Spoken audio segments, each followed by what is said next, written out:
God infinity साथियों, moment 21 के आज के इस विशेष कार्यक्रम में आपका स्वागत है। मैं नेहा गोडबोले, मोमेंट 21 की एक सोशल ट्रांसफॉर्मर। आज के इस विशेष कार्यक्रम में हमारे साथ हैं समान शेखर जी, जो खुद मोमेंट 21 के एक सोशल ट्रांसफॉर्मर हैं। शेखर जी, आपका स्वागत है। धन्यवाद नेहा।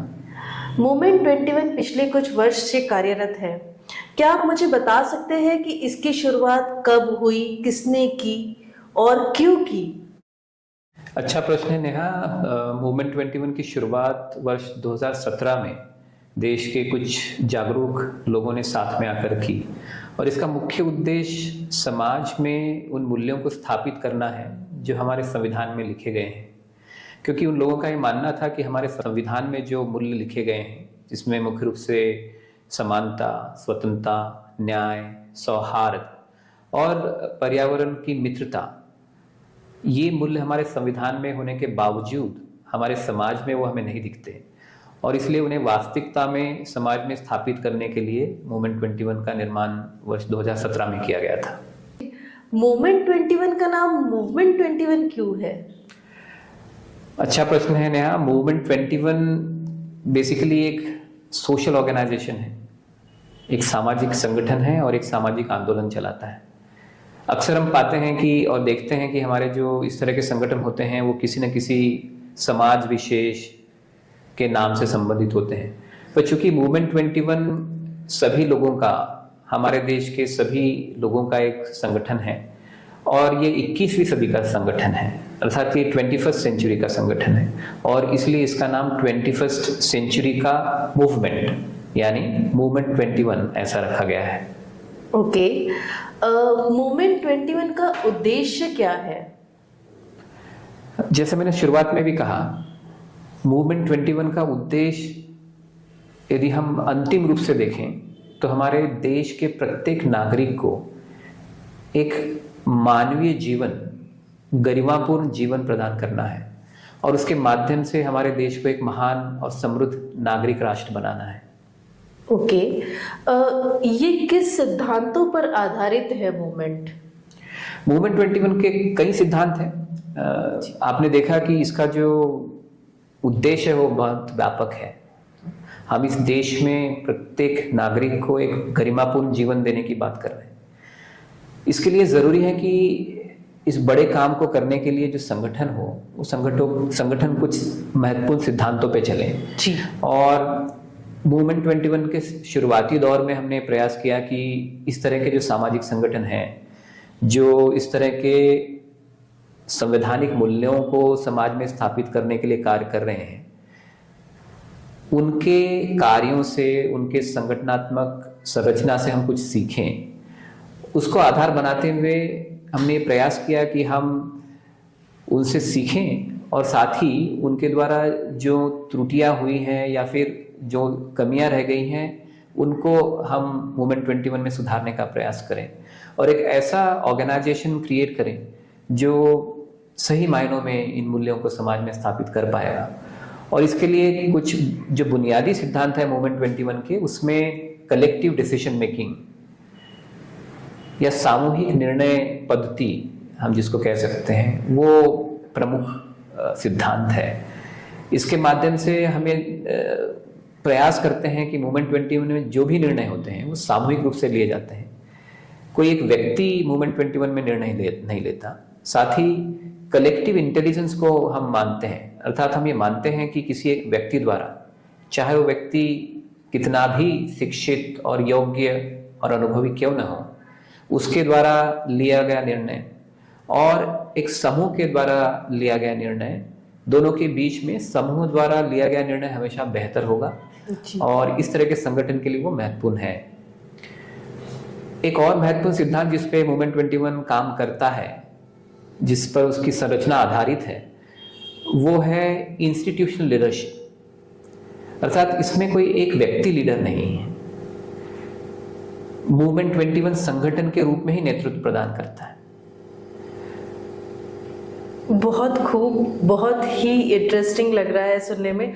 और आप मुझे कुछ बताइए मूवमेंट 21 के बारे में, और जानना चाहती हूँ मैं।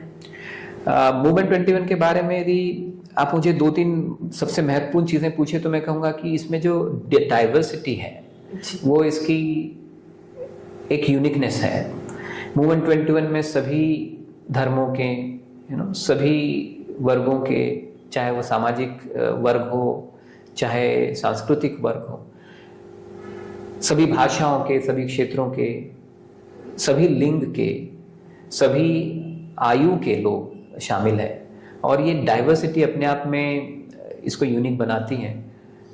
भारत भी इसी तरह का एक डाइवर्स देश है और वो हमारे देश में जो डाइवर्सिटी हमें देखने को मिलती है वही डाइवर्सिटी आपको मूवमेंट 21 में भी देखने को मिलेगी। इसके अलावा हम सबसे महत्वपूर्ण जो प्रयास इसमें कर रहे हैं वो हमारे यूथ को इस आंदोलन से जोड़ने का है, क्योंकि हम ये देखते हैं कि हमारे जो युवा हैं उनमें ऊर्जा है, उनमें नई समझ है, कुछ अच्छा करने की इच्छा है, उसके बावजूद उनको सही मार्गदर्शन नहीं मिलने के कारण वो इस तरह के आंदोलनों से नहीं जुड़ पाते हैं। हम देखते हैं कि हमारे जैसे आंदोलनों में अक्सर जो एजेड लोग हैं, उम्र दराज लोग हैं, वो देखने को मिलते हैं। हम ये प्रयास कर रहे हैं कि मूवमेंट 21 में हम ऐसा एक वर्क कल्चर क्रिएट करें जिसमें युवा आने के लिए उत्सुक हो और आने के बाद यहाँ काम करने में वो सहज महसूस करे। और इस तरह का वातावरण मूवमेंट 21 ने अभी तक निर्माण किया है और बड़ी संख्या में युवा इससे जुड़े हैं। तो ये भी एक मूवमेंट 21 का सिद्धांत है कि युवाओं को जोड़े बगैर हम इस तरह के आंदोलन को आगे नहीं बढ़ा पाते हैं। बहुत खूब कहा आपने। मैं आपसे जानना चाहती हूँ कि सामाजिक बदलाव आप किस तरह की से संभव है? सामाजिक बदलाव का मतलब समाज जिस दिशा में इस वक्त जा रहा है, जो समाज में विचार है, जिस तरह का व्यवहार समाज में आज हमें दिखता है वो बदले, उसके विचारों में और उसके व्यवहार में बदलाव आए। चूंकि समाज लोगों से मिलकर बना हुआ है, हमें मानते हैं कि जब तक हम स्वयं नहीं बदलेंगे तब तक हम दूसरों को नहीं बदल सकते। इसलिए इस बदलाव की शुरुआत मुझसे होनी चाहिए, आपसे होनी चाहिए, मूवमेंट 21 के हर एक सदस्य से होनी चाहिए, या फिर वे सब लोग जिन्हें ऐसा लगता है कि हमारे जो संवैधानिक मूल्य हैं, जो हमें विरासत के रूप में मिले हैं, इंडिक वैली सिविलाइजेशन और उसके पहले से लेकर ये मूल्य हमारे देश के मूल्य रहे हैं, इन मूल्यों को समाज में स्थापित करने की प्रक्रिया मुझसे ही प्रारंभ होनी चाहिए व्यक्ति के रूप में। और सबसे पहले मुझे ये प्रयास करना होगा कि ये मूल्य, समानता का मूल्य, स्वतंत्रता का मूल्य, न्याय का मूल्य और सामाजिक सौहार्द का मूल्य, पर्यावरण के संरक्षण का मूल्य, ये मूल्य मैं पहले स्वयं आत्मसात करूं, उन्हें मैं अपने विचारों में ले आऊं, उन्हें मैं अपने व्यवहार में ले आऊं, और फिर मैं ये प्रयास करूं कि ये मूल्य आप में आए और हम जैसे सभी लोगों में आए। और जैसे जैसे इन विचारों के और इस व्यवहार के लोग समाज में बढ़ते चले जाएंगे, वैसे वैसे समाज बदलता जाएगा। बिल्कुल सही। एक सवाल पूछना था आपसे शेखर जी, जाति व्यवस्था का निर्मूलन कैसे संभव है?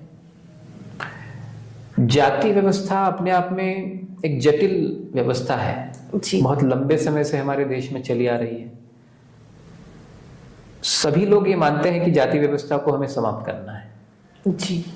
वो भी जो इस जाति व्यवस्था के कभी समर्थक रहे हैं, या फिर जिनको हम अक्सर ये दोष देते हैं कि इनकी वजह से जाति व्यवस्था निर्मित हुई है और स्थापित हुई है, वो लोग भी, और खासकर वो लोग जो इस व्यवस्था के पीड़ित हैं, ये चाह होने के बावजूद ये जो प्रक्रिया है जाति व्यवस्था को समाप्त करने की, उस दिशा में हम समाज के रूप में बहुत आगे नहीं बढ़ पाए हैं। संविधान में जाति व्यवस्था को समाप्त किया गया है जी। हमारा आर्टिकल 14 या 15 ये कहता है कि जाति के आधार पर किसी तरह का भेद नहीं होना चाहिए, पर जाति व्यवस्था आज भी बनी हुई है और उस अलग अलग स्वरूपों में, अलग अलग रूपों में हमें देखने को मिलती है। इसके लिए मूवमेंट 21 का मानना है कि जाति व्यवस्था और जातियां पूरी तरह से आर्टिफिशियल है, वो नेचुरल नहीं है।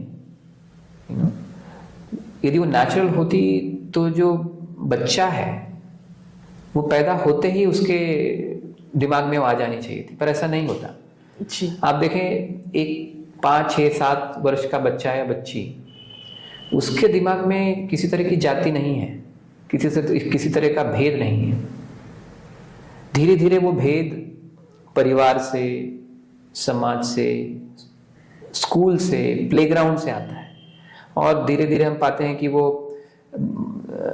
जो बच्चा है वो 12, 13, 14 वर्ष का होते होते वो कॉन्क्रीटाइज हो जाती है, दिमाग में बैठ जाती हैं चीज़ें।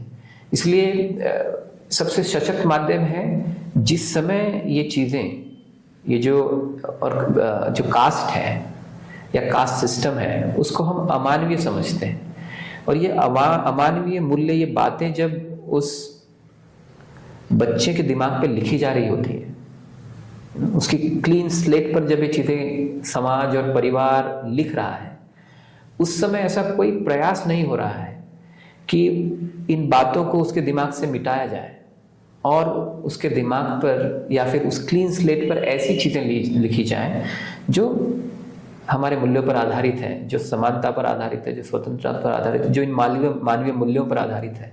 और वही प्रयास हम मूवमेंट 21 में करने की बात कर रहे हैं। वो प्रयास अनेक माध्यमों से होने की ज़रूरत है। वो स्कूल में होने की ज़रूरत है, वो समाज में होने की ज़रूरत है, वो परिवार में होने की ज़रूरत है। और इस तरह से यदि हम कार्य करें और इन बच्चों के साथ हम 5-6 वर्ष लगातार काम करें, तो हम पाएंगे कि आने वाली नई पीढ़ी पूरी तरह से जाति विहीन होगी।